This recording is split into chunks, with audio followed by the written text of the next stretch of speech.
Vous voyez que le fonctionnement de Dieu est contre-intuitif. Quelqu'un est face à une armée. Et Dieu lui dit, tu devrais plutôt t'appuyer sur moi que t'appuyer sur une autre armée. N'est-ce pas? Nous, on aurait pensé, ah oui, on va s'allier avec le roi de Syrie. Comme ça, wow, Dieu va nous protéger à travers le roi de Syrie. Dieu a dit, non, moi, je te protège directement. Tu n'avais pas à aller chercher le roi de Syrie. Parce que maintenant, tu ne vas pas pouvoir prévaloir contre le roi de Syrie. Tout est assujetti à lui. Et beaucoup de chrétiens s'assujettissent à des choses sur lesquelles ils devraient dominer. Ils s'assujettissent à des choses sur lesquelles ils devraient dominer. Et donc, tu as perdu. Tu aurais dû avoir confiance en Dieu. Je veux inviter quelqu'un ce matin à avoir confiance en Dieu. Amen. Quand il dit chercher premièrement le royaume de Dieu, cela demande que nous ayons confiance en lui. Amen. Que nous ayons confiance en lui. Que nous ne sommes pas en train de gaspiller nos vies. Nous ne sommes pas en train de gâcher notre existence en faisant confiance à Dieu. En faisant les choses que Dieu veut que nous fassions. Quel que soit ce que disent les gens du monde ou les chrétiens charnels.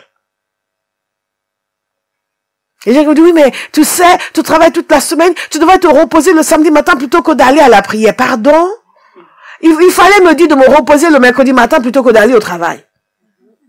Parce que aller gagner de l'argent, c'est plus important que d'aller prier, que d'aller chercher le royaume. Oui, tu peux prier à la maison, mais je peux aussi travailler à la maison. Hein. Nous sommes une génération de chrétiens qui méprisent les choses de Dieu. Mais viennent vite pour courir que Dieu fasse une magie pour nous aider quand nous avons un problème. Quelqu'un doit être focalisé sur son objectif. Focalisé. Les voies de Dieu sont plus élevées que les nôtres. Cherchez premièrement le royaume. Priez que ton règne vienne avant de dire, donne-moi mon pain quotidien. D'abord que ton règne vienne, que ta volonté soit faite, sur la terre comme au ciel. En d'autres termes, chaque enfant de Dieu doit être un intercesseur et une sentinelle. Chaque enfant de Dieu doit être un intercesseur. Vous devez passer votre temps à la maison à prier pour la volonté de Dieu, à prier pour le règne de Dieu, à prier pour que ce que Dieu veut faire dans son église soit fait, pour que Dieu puisse manifester pleinement sa puissance à Abba House. Ça doit être une préoccupation pour vous chaque jour. C'est ça, chercher le royaume de Dieu. C'est pas je me lève pour prier, c'est moi, et moi encore, et ma famille, et moi. Mais même pas de souci pour la maison du Seigneur. Mais vous venez le dimanche matin, je vais être béni. Mais quelle est votre contribution au dépôt de grâce qui est dans cette maison? Quel est l'apport de vos prières dans la victoire que l'on vit à Abba House? Quelle est la contribution de vos prières à la délivrance des gens à Abba House? Est-ce que quand vous êtes chez vous, vous vous levez le matin, Seigneur, j'invoque ta grâce sur ton église. Je prie, bénis mon pasteur. Donne-lui la révélation, une multiplicité de révélations. Mais vous venez le dire, pasteur, priez pour moi. Quelle est la contribution de vos prières dans la vie de votre pasteur, ou de vos responsables, ou dans la vie de l'église? Jésus a dit chercher premièrement le royaume. Ne vous focalisez pas sur vos besoins quand vous priez. Oui, de vaines paroles. Votre Père sait ce dont vous avez besoin. Par contre, lui, il a des besoins. Lui, il doit manifester son règne sur la terre. Il doit manifester sa volonté sur la terre. Et il te demande, toi, de prier pour ça.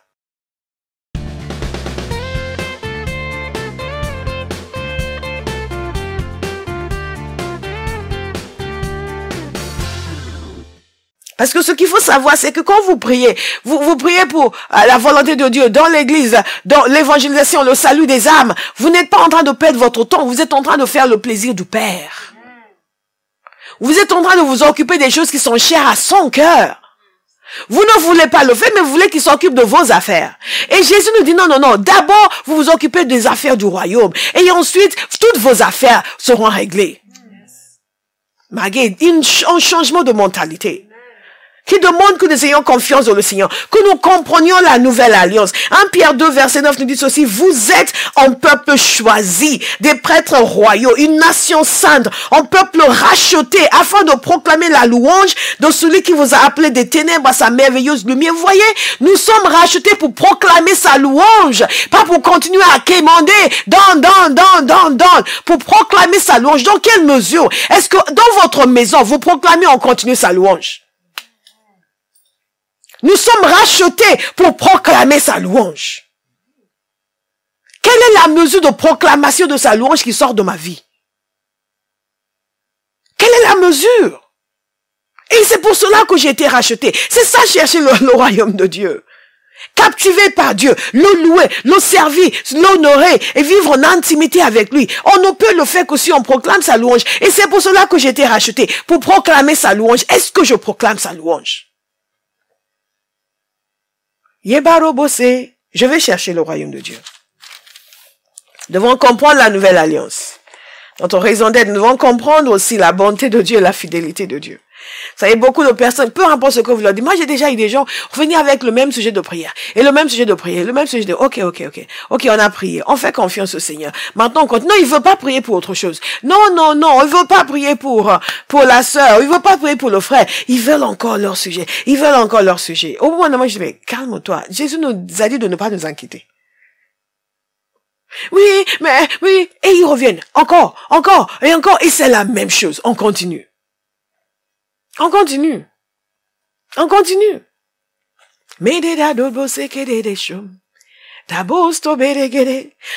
où leurs prières sont, on sait, avant qu'ils n'ouvrent la bouche, on sait.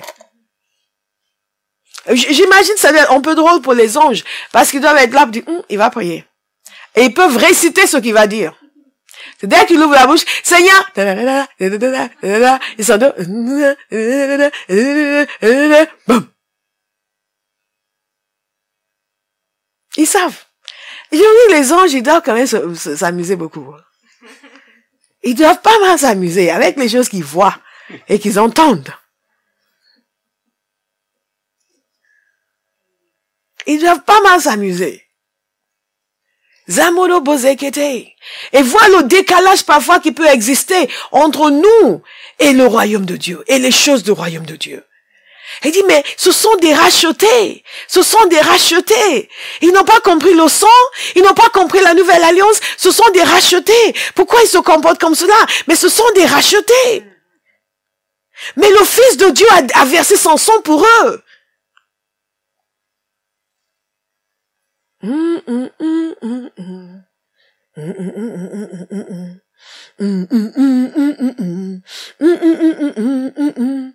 Dans Jérémie 29, verset 11, il y a ce passage que nous aimons beaucoup citer dans l'église et que nous croyons très peu.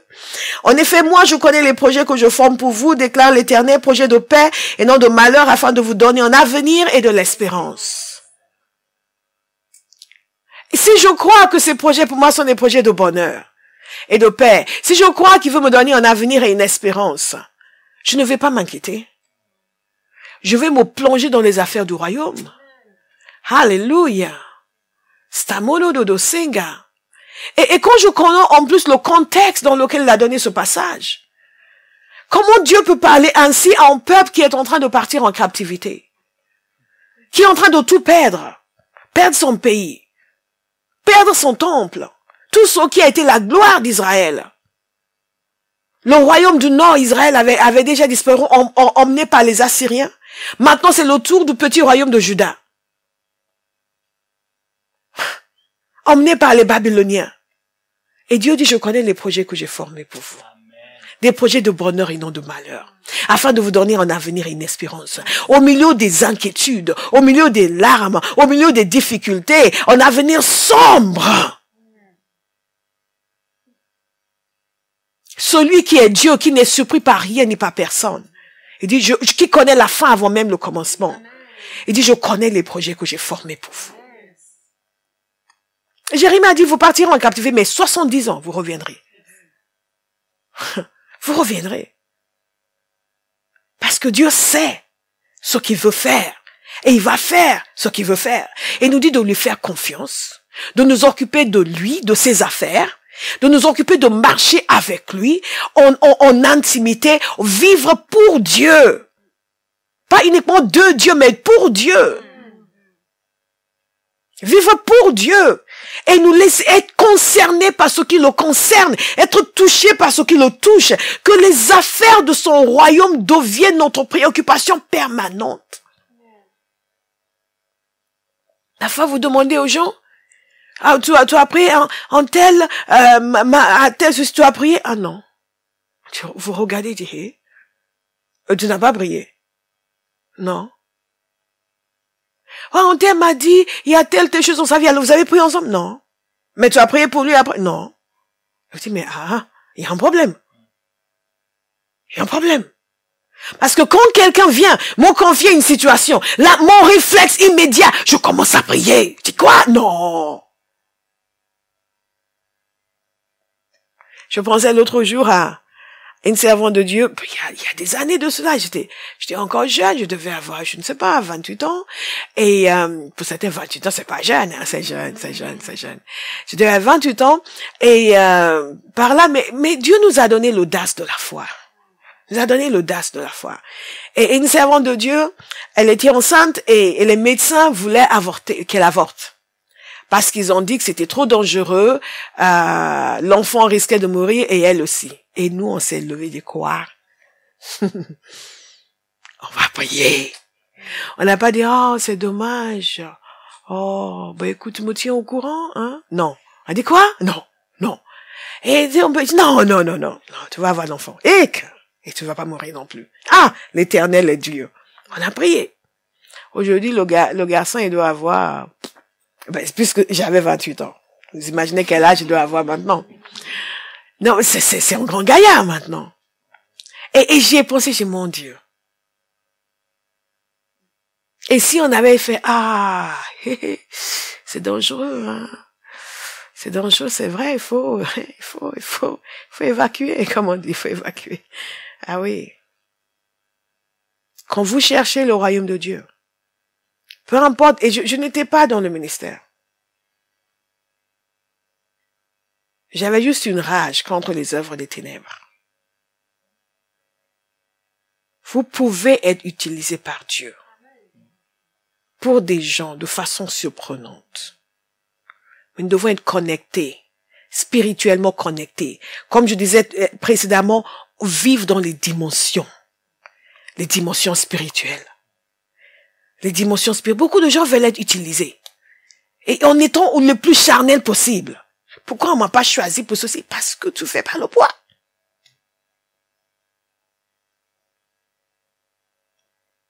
Tu fais pas le poids.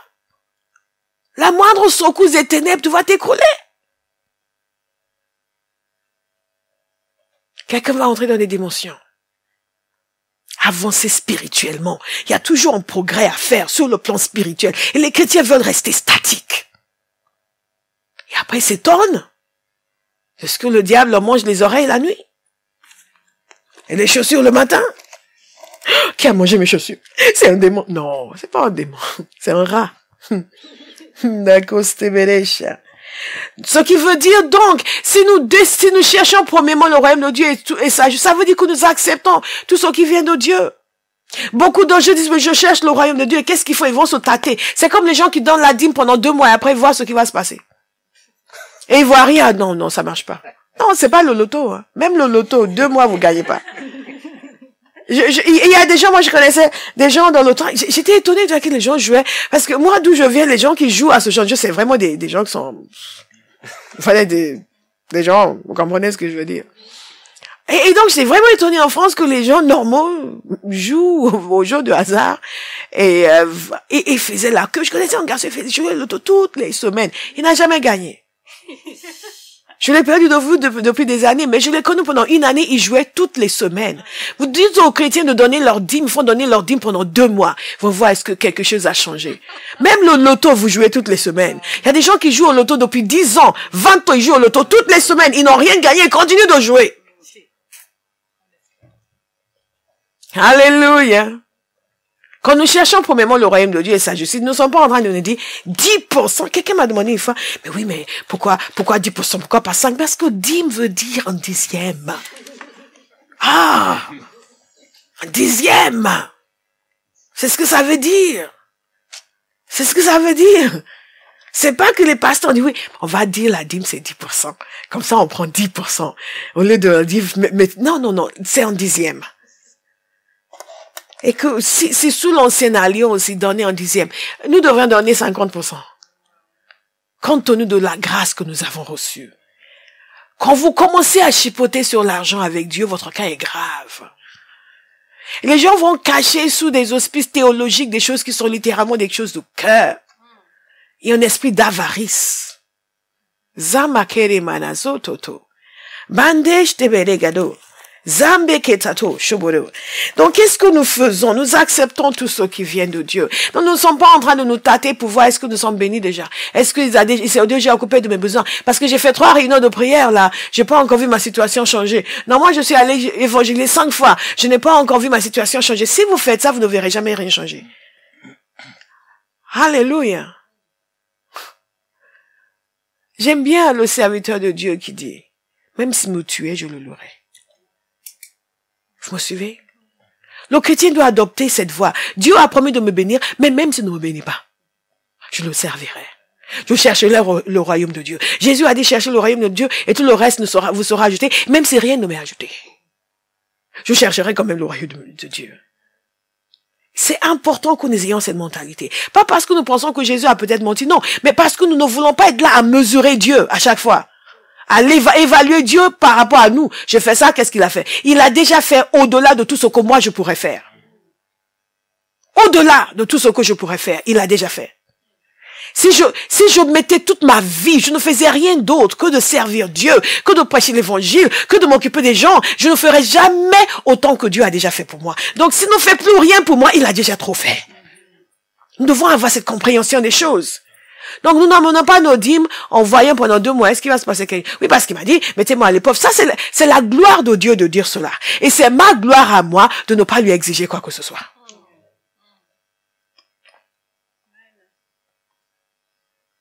Je m'attends bien sûr à recevoir parce qu'il honore sa parole, mais je ne lui mets pas une corde au cou pour dire, hey, donne maintenant, hein, sinon j'arrête. Je vais vérifier mon compte ce mois-ci. Si je vois pas de différence, plus de dîmes.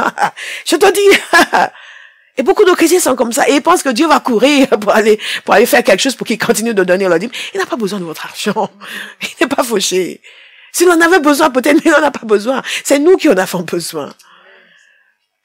Quel privilège. Quel privilège.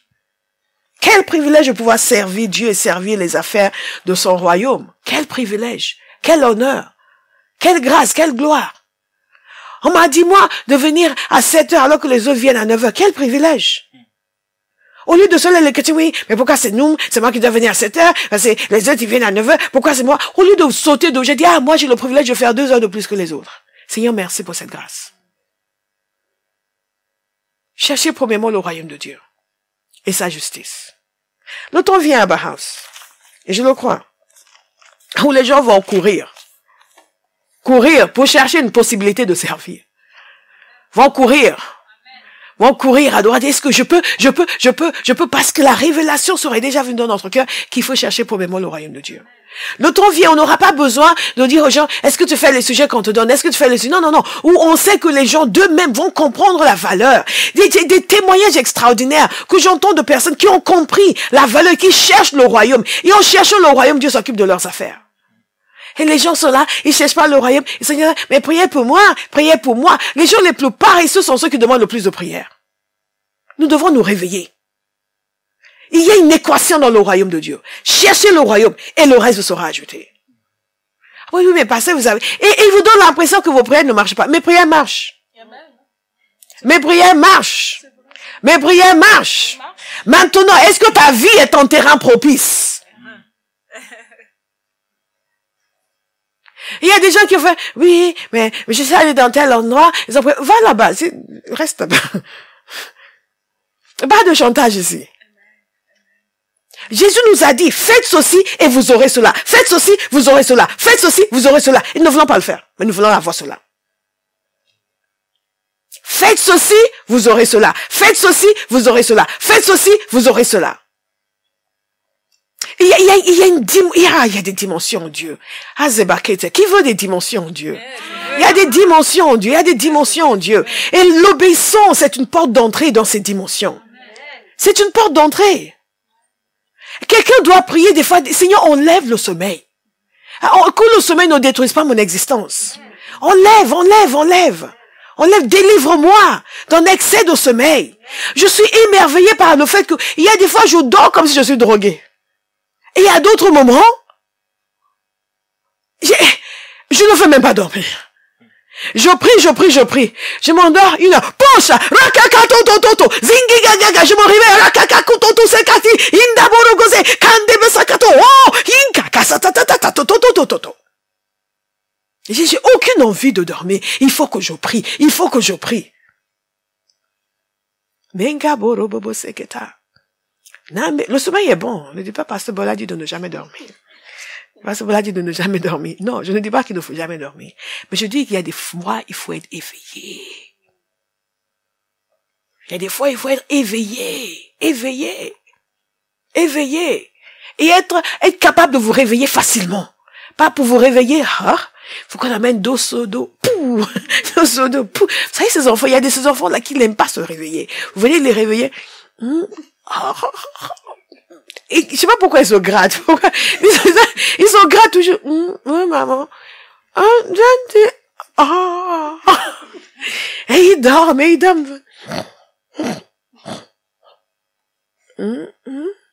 D'accord, réveille-toi. Ok, je viens.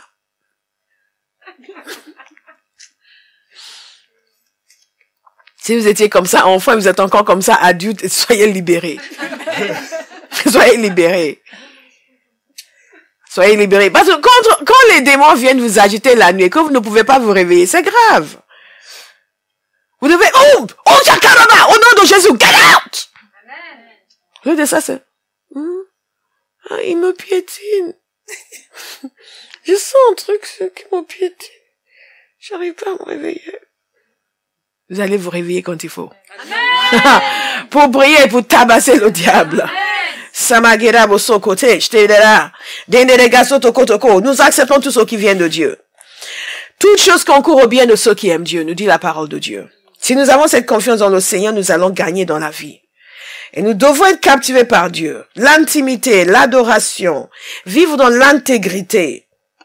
Et considérer Dieu et les affaires de Dieu comme une priorité. Vous savez, beaucoup de gens cèdent à ce qu'ils ressentent. Nous ne cédons pas à ce que nous ressentons. Même si vous n'avez pas de désir pour les choses de Dieu, priez jusqu'à ce que ces désirs viennent. Vous me suivez? Ça, c'est déjà une indication que vous êtes rétrograde. Vous n'avez pas de désir pour la prière, pas de désir pour aller à la réunion de prière. Vous êtes déjà rétrograde. Beaucoup de chrétiens le sont et ne le savent pas. Et je le dis avec amour. Parce qu'avec la grâce de Dieu qui est déversée dans ces réunions de prière, tout le monde devrait s'empresser pour être là. Et les gens qui ne sont pas là, ils sont rétrogrades. Parce qu'ils sont en train de dormir à la maison, ils sont rétrogrades. C'est la réalité. Vous savez que je ne mens pas, je dis la vérité. Et je le dis avec amour. Ils sont rétrogrades. C'est la réalité. Stobodushte, kekandebere. Zenga, il y a quelque chose en nous. La profondeur appelle la profondeur. Quelque chose qui fait que nous sommes, stimulés par les choses de Dieu. Soyez stimulés par les choses de Dieu. Amen. Soyez stimulés par les choses de Dieu. Soyez stimulés par les choses de Dieu. Alléluia. Zimbe keriwo, zunka titan de bodo shtedarai. Kandebere gazote, stakoko bedeza. Énergisés par les choses du royaume. Zamokoko, une force nouvelle. Vous pensez aux choses de Dieu, vous êtes remplis de joie. Vous pensez à la réunion de prière de samedi, vous êtes remplis de joie. Si vous savez, si je vais pas, c'est moi qui conduis la louange, si je suis pas, je parle de personne, si je suis pas, ils vont penser que, pasteur va dire que, si c'est pour ça que vous venez, vous êtes déjà en train de rétrograder. Et le problème, c'est que nous ne sommes pas conscients du fait que nous sommes en train de rétrograder, donc ça tombe sur nous avant que nous soyons conscients. Dites le feu, le désir, la passion pour les choses de Dieu. Nous pouvons l'avoir, donc il faut le demander. Il faut le demander, ça facilite la vie quand vous êtes passionné. Ça facilite les choses. Vous n'êtes pas là en train de traîner, vous forcer, vous obliger. Non, vous êtes là pour raketambo stododo sheke. Rakatakate, stoborogode, handegeregado, stokodo, shteketekete. On vous réveille la nuit, comme un c'est quoi? Vous réveillez en langue. Avant de dire, qu'est-ce qu'il y a? Il y a des dimensions dans l'esprit. Montons dans l'esprit. Cette année 2019 à Barras, montons dans l'esprit. Montons dans l'esprit. Montons dans l'esprit. Je veux voir des géants se lever, des gens qui ont des choses de Dieu à cœur. Et si vous voyez que votre cœur s'est refroidi, réchauffez-le. Ne dites pas, oui, mais pourquoi ceci, pourquoi ça? Quand vous commencez à rouspéter, à vous plaindre, votre cœur s'est refroidi. Vous devez le réchauffer. Vous me suivez, réchauffez, prenez-vous son cœur, Seigneur, mon cœur s'est refroidi, réchauffe-moi, réchauffe-moi, hé, cœur, réchauffe-toi, mettez la main sur vous, priez en langue sur vous-même, ordonnez au chauffage de se mettre en marche. Alléluia. Il ne faut pas vous soumettre à l'état de rétrogradation. Les gens qui étaient zélés perdent leur zèle et après se plaignent. Oui, mais je sais pas, je sais qu'avant je faisais ça. Mais non, si tu le faisais avant que maintenant ça te peine, c'est que tu as rétrogradé. Tu ne cherches plus le royaume de Dieu. Donc n'essayez pas de justifier. Non, mais c'est parce que ton cœur s'est refroidi. C'est pas parce que c'est Dieu, c'est pénible. Non, ce n'est pas ça. Ce n'est ni Dieu ni pénible. Tu es juste froid. Nous cherchons le royaume de Dieu et sa justice. Et il n'y a aucune raison de se refroidir avec le temps. Au contraire, si nous marchons avec Dieu, si nous cherchons le royaume, nous devenons de plus en plus en feu avec le temps. Parce que nous passons de dimension à dimension, à dimension, à dimension. Nous gagnons en autorité sur les forces des ténèbres. Nous pouvons nous affronter au conglomérat des ténèbres, au conglomérat de méchanceté et les défier. Vous priez des choses qui vous étonnent. J'ai dit, Père, s'il faut calciner tous les hôtels de Paris pour que cette église puisse avancer, fais-le. Amen. S'il faut enlever de la vie tous les occultistes de ce pays pour que cette église puisse entrer dans sa destinée, fais-le. Amen. Whoever needs to be destroyed, destroy them. Amen. If they will give me no peace, destroy them. Amen.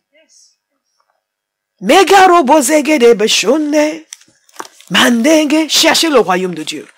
Si votre cœur est pour le royaume de Dieu, les choses de Dieu, la maison de Dieu, vous n'avez pas le temps pour être critique. Les gens qui critiquent, c'est des gens pas sérieux. C'est parce qu'ils n'ont rien à faire, qu'ils sont en train de disséquer sur les autres. Est-ce que tout est vu, toi? Quand nous avons la révélation des choses du royaume et des conglomérats de ténèbres, nous cessons d'être leur porte-parole. Beaucoup de chrétiens sont les porte-parole du diable. Et tout ce qu'ils font avec leur bouche, c'est détruire ce que Dieu est en train de construire. D'autres se donnent et se sacrifient pour construire, les autres se donnent pour détruire. C'est dangereux. Quand vous ne savez pas ce que quelqu'un a fait dans le lieu secret avec Dieu, ne vous permettez pas de parler contre lui. Parce que son Dieu va parler contre vous. Oui, mais tous chrétiens, ça ne change rien. Certains cherchent le royaume, certains cherchent leur ventre. Certains parlent pour Dieu, certains parlent pour Satan. Et ceux qui parlent pour Satan, Dieu va leur clouer le bec. Mais nous allons chercher le royaume de Dieu. Amen. Nous allons chercher le royaume de Dieu.